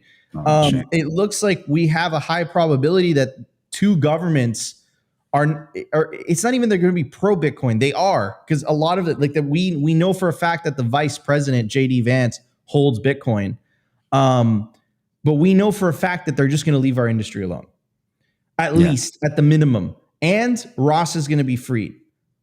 And at the worst, they're going to pass favorable shitcoin regulation, right? Like, that's what has me really excited, because once you start heading down that road, it leads to one inevitable question, which I think everyone's going to inevitably ask one day, and we're making progress to that point. And the Fed, inflation is a scam, right? And once we get to that discussion, they don't really have a good response to it. So all they could do is gaslight you and manipulate you into thinking that none of that is important. But I think the more Bitcoin goes up, the more what Opti was saying, that it seeps into mainstream culture and consciousness. Like, this is an unstoppable train, which inevitably is going to lead to what we all call the peaceful Bitcoin revolution. That's what I'm really excited about. That all happened this effing year. In 365 days, all of that happened. If I told you in January that the president of the United States was going to be wishing Bitcoin happy birthday, you would not have believed me, right? So, that's pretty crazy. And Ross is going to be free, hopefully very, very soon. Yeah. That'll be a hell of a way to start off the year. Oh, yeah. That would be so, just, again, to have him get out, a person who was so integral, and like that, we're at that point, you're just stacking wins. It's like when Snowden pardon. At that point, it's like, okay, we've got Assange freed, we've got Ross. I'm very much, and people are going to hold him to that too. That like people are going to be like, yo, what the fuck? Like, what's the deal? Where's Ross at? Like, if it's time starts passing. But yeah, like I think if it goes down that road, you're right. Like we've at least got runway. Now, the most important thing is that people don't squander the time, right? Because there's always another election. You're always just moments away from a new hostile administration or a change of heart of the current administration. So use every iota of time that you have to either learn the best tools that are available to you right now, or if you're a builder, build something better that is resistant to government. I think that's the most important thing there. And I'll take every little bit of runway I can get when it comes to that. It's so important, and it's important to also build communities where other Bitcoiners, where you can lean on each other. Again, like just create ways, like if you get a shit administration that's like tomorrow, hey, we have unrealized capital gains and it's illegal to transact, you can't spend it, you can't do all of these things, you're gonna need, like, if no other Bitcoiners and you're trying to figure out how to use your Bitcoin and the government says you're not allowed to do that, you're going to need to know ways to do that. And the best thing is to build a good community around you, because even they can't decree that your money is worthless, because it will continue to hold value regardless. So yeah, I'll let you guys jump in. I was gonna say, shout out to the SAT market on that as well too, right? If you haven't gone out there and met Bitcoiners in your local area, do it, right? And just start exchanging goods and services amongst yourselves, and then you got that safety net. Like there's the, we think about the protection on the cryptography side and the digital side. We think about our operational security, but one of the best things you can have is that preparation in advance of like, okay, where can I get beef and things for Bitcoin, right? I completely agree. And even just going back to Nico's point there too, it maybe this is hyperbolic, but you're right. Like it's a peaceful revolution, and it feels like we're starting to bring some of the POWs home. Like it feels really impactful in terms of how important Assange, now Ross, and then moving on to Snowden would be as well too, right? And the samurai guys as well. Like we're going to get them out. We're going to get them back as well too. Other Opti, I'm curious your thoughts. Yeah, well, I think the most bullish thing I've heard Trump say is 150K day one. So I fully back this message. No, he didn't actually say day one, but, I like to troll on that front. But no, yeah, I mean, I think to Nico's point, what we did see this year is that there is a literal giant movement around Bitcoin, decentralized peer-to-peer payments, and it is fundamentally becoming the people's money. And now we're seeing, look, I've been very adamant about this, and I think anyone that watches Simply Bitcoin knows what my views are on politics. I literally came to Bitcoin because it was a political money, but with that comes the fact that, hey, we are living in a status quo right now where politics does matter. Nico's been harping on the quote, elections have consequences for the last, 6 months or something like that. And so Nico, was I wrong? You were right. You were right. And that's the point. And, Nico kind of got me in a frenzy around politics for the first time, though I am still very apolitical. I still believe, fiat politics as we see it is broken. But what we did see throughout the year is that there is a giant cohort population out there that are adamant Bitcoiners. And if you fight Bitcoin, then you might not be elected into office ever again. And I think this is a beautiful, beautiful thing that we are seeing kind of grow in the meantime, is that Bitcoin as a unit, a cohesive unit around the world, is probably one of the biggest movements right now, period. And yes, a lot of us are quiet. You know, we appreciate our OPSEC. You know, we try to just kind of hide behind the scenes and, you know, let our Bitcoin do the talking. But you're starting to see the Kaiser meme of he who holds the Bitcoin makes the rules actually play out in real time. And if you fight Bitcoin, then you are going to lose, whether that's, you know, being a skeptic on Bitcoin, on just simply holding it, you know, in your personal treasury or your balance sheet or as your savings, you are going to become poorer than Bitcoiners. And now we're seeing that it is actually a political movement. Because Bitcoin is so apolitical, that means it is political by its nature. And we're starting to see that play out. We're starting to see that the politicians are recognizing what we're doing and what we're trying to do. And that just makes me even more bullish. Like, this year has been a crazy year, just kind of wrapping up everything we've been talking about throughout the whole show. You know, we got the Bitcoin ETFs at the beginning of the year. We have nation states talking about strategic Bitcoin reserves. We have, you know, the Czech Republic eliminating capital gains tax on Bitcoin. Like, we have so many things. We have some of the wealthiest people in Bitcoin starting to shill Bitcoin. We have even those very same people in Wall Street talking about the debt spiral. Inflation was one of the biggest hot button topics in the American elections. Like, everything Bitcoiners have been talking about for years now is starting to become a mainstream conversation. And with that comes the fact that these are the fundamental problems that we are seeing in the world. Yes, there's a lot of problems everywhere. You can probably point to your favorite political flavor of the day, but the main problem is the fundamental meme of fix the money, fix the world. We are living in a broken money system. And as a Bitcoiner, you are on the front lines. Like, you are ahead of the curve. Even if you have like 1,000 sats right now, the fact that you understand Bitcoin means you are ahead of the curve. You are living in the future right now. And with that comes the fact that, hey, as a Bitcoiner, you are going to win. There is a fork in the road right now. You are either going down the hellscape and the dystopian future of fiat money, or you're going into a more bright orange future that is Bitcoin. And I think we are fundamentally seeing a fork in the road. Like, we are going to see two different civilizations play out in the short term and the long term, those who hold Bitcoin and those who don't. And I'm here for it. Like, I love to see, you know, as much as I'm a cynical Bitcoiner and I'm like, oh, they're bandwagoning Bitcoin. Like, I love to see everyone capitulate and be like, actually, I was wrong about Bitcoin. And even if they don't say that much, they're just like, actually, yeah, like, you should be buying some Bitcoin, or rather, you know, don't listen to what I say. Just do what I do. And everyone is buying Bitcoin. It's like, hey guys, remember us 65 IQ Bitcoiners over here? We were right. Mom, dad, brothers, sisters, friends, and family, we were right. And you should probably be buying some Bitcoin because we are taking over the world.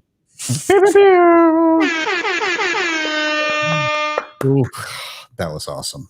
I thoroughly enjoyed that, gents. I think this is a good point in the show to begin putting a bow on it, with all of the bullishness that has happened here. It's been a hell of a rip here.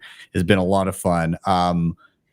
What I would like to do as we wrap up here is do a quick round of suggested Bitcoiner resolutions for next year. So if you've got one that you think a Bitcoiner should get on the train for, then we're going to toss it out here. I guess my suggested resolution for Bitcoiners is, again, to, I would say, look to your local community. And if there isn't one, then start building one. If not you, then who? And you can have a lot of impact on your local group, just by being that person to encourage people to do more. Again, one of the most rewarding things this past year has been kind of starting and seeing the SAT market grow and the people that I've met through that. And we've got an awesome little community that is being built here in Calgary and in outlying areas. It was crazy. This last one, we had people come in from Edmonton, which is like a 3-hour drive away, but also from Vancouver. People flew in. There were people from Montreal and from Toronto, which is like a 5-hour plane ride to get here. So like we had people come in from across the country to be a part of the SAT market or just to see it. Like one guy just flew in just to check it out, like from Montreal. That's crazy. And so you can build something and have a community to lean on. And you become very resilient with that community because you can learn from each other. You can begin to transact with one another. You have like values, and you just have awesome people to chill with too. You can build a friend base there. So highly encourage, and I'm gonna do a show for it here. I'm gonna just we have a website now, bitcoinsatmarket.com. Nice. And yeah, you can scan that. And then if you give a little scroll to the bottom, our socials are there. We're on X and Nostr.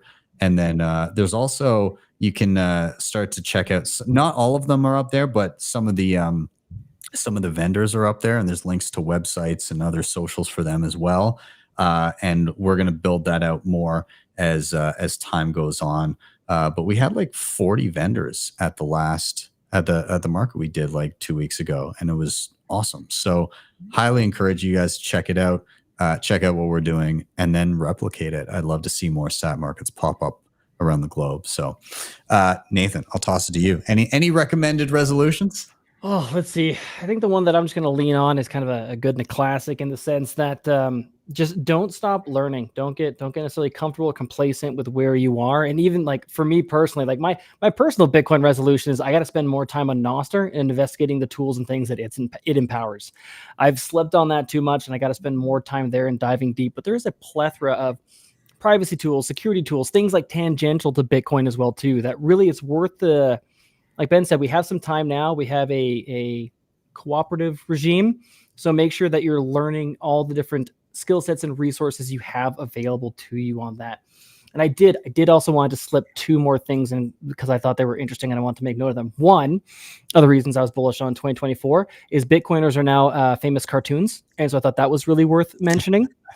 I expect to see some more in the coming episodes. And then the other one that we never even got a chance to touch on, but I was thinking about the end too, was that I've been playing around with, want to learn some more as well too, is just the disintermediation of mining. Like we saw the rise of the BitAxe, and we had Datum from Ocean. I think those are other great things to be bullish about from 2024. Oh yeah, learn to solo mine. That's learn to solo mine. It's a great hobby project if nothing else. Yeah. Opti, how about you? Yeah, my takeaway for everyone right now is basically, guys, make sure you guys have some good UTXO hygiene. I think right now is a time, yes, it's 100K, but you should be looking into consolidating your UTXOs. The fees are pretty low. And with that, thinking about your cold storage right now and maybe 10xing whatever your holdings are right now. And that's how you should be storing that Bitcoin. So again, with that comes UTXO hygiene, where maybe you don't want a bunch of little UTXOs out there that will eventually become unspendable. You think of this like a large sum of money that you eventually want to use at some point to better your life. And you don't want to get in a position where you just get absolutely wrecked in the future. And right now the fees are pretty low. Yes, Bitcoin's at 100K, but if we are correct, next year, we might be in the mid 6 figures here. So things could get crazy. Damn. Let's go check out some mid 6 figures next year then. Nico, how about you? Yeah, man. I mean, I'll say a couple things. I say, I think we are in the verge of heading into a parabola year. And I think it's important for everyone to remember the inevitable euphoria that comes with it, and just to stay humble and, don't time the market. Time in the market beats timing the market. So, the old age phrase, stay humble, stack sats, stay solvent. And the only thing that you should really everything is noise. What you should really be paying attention to is, do you have more Bitcoin today than you have the day before? If the answer is yes, then you're doing the right thing. It's really as simple as that. There's going to be all these distractions and incentives to try to change that. But if you just continue to stack more Bitcoin every single day, your life will improve. It's really as simple as that. And also, I have another 1 hour live stream after that. So probably check that out because it'll make me feel better. And then I'll be done. Third show for the day, which is great. This is awesome. Doing this with Canadian Opti. Of course, my two Canadian Opti. You're not quite there yet, but my two brothers, Ben and Opti. Give it a cycle. Yeah, I'm sure you'll get there. This was an absolute honor, and super. This is awesome, man. That you invited us to be part of the last Why Are We Bullish of the year, man. So appreciate you having us, Ben. And I think 2025 is going to be amazing for all of us. I'm really looking forward to it. Love you, bros. Lots of love all around. What do you guys think? Should we come back here and reconvene this time next year? Yes, absolutely. Sounds great. It's a great idea. Sounds great. All right. Awesome. We can see whose Bitcoin price predictions were correct. Ooh, yes. Nice. All right, gentlemen, thank you so much. Have a fantastic evening. I'll see you guys probably in person sooner rather than later. Oh, wait, we have something to do. Hold on. There we go. Get in there. Oh, there we go. We all turned tips. Great way to end. All right. Gentlemen, have a great evening. We'll talk to you soon. All right. Bye, everyone. Thank you for being here. Thank you for joining in. I hope you had fun. I know I did. What an awesome group of gentlemen to cap off the year with for the final Why Are We Bullish of 2024, the year recap. What a great time. Of course, please do like, subscribe, share. All those things are super important to get this content out there. You can also hit up the previously mentioned sponsors in the show notes down below. Now, I did want to say, good opportunity to be earning Bitcoin over this coming bull run is to sign up as an affiliate for the team that both myself and Nathan are a part of, and that is Bitcoin Mentor, where we do one-on-one video calls to help people level up their Bitcoin game through self-custody, hardware, multi-sig, running a node, you name it, we can teach you how to do it. Obviously, feel free to reach out if you feel that you've kind of reached a point in your Bitcoin journey where you're like a Bitcoin Luddite, you know a few things, but you haven't leveled up in quite some time. We can help you out with that. But more importantly, there's going to be a lot of people. If you're that Bitcoin person in your group of friends, there's going to be a lot of people coming your way asking, how do I self-custody? How do I do all of these things?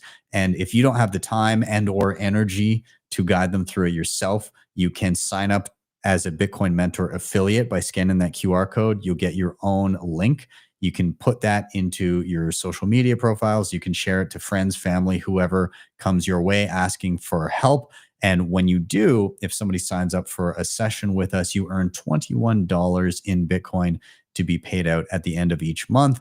And that's not just for their first session. It's for every single hour-long session that they book. You earn $21 worth of Bitcoin. So sign up there and you can stack sats while new Bitcoiners stack skills. And with that, we're out of here. Thank you guys so much for being here.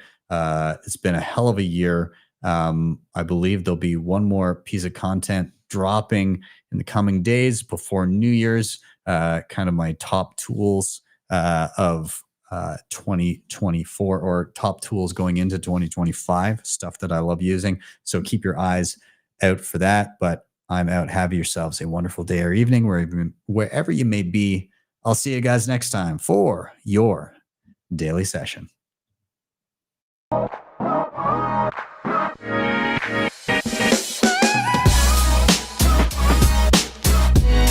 HODL the Bitcoin.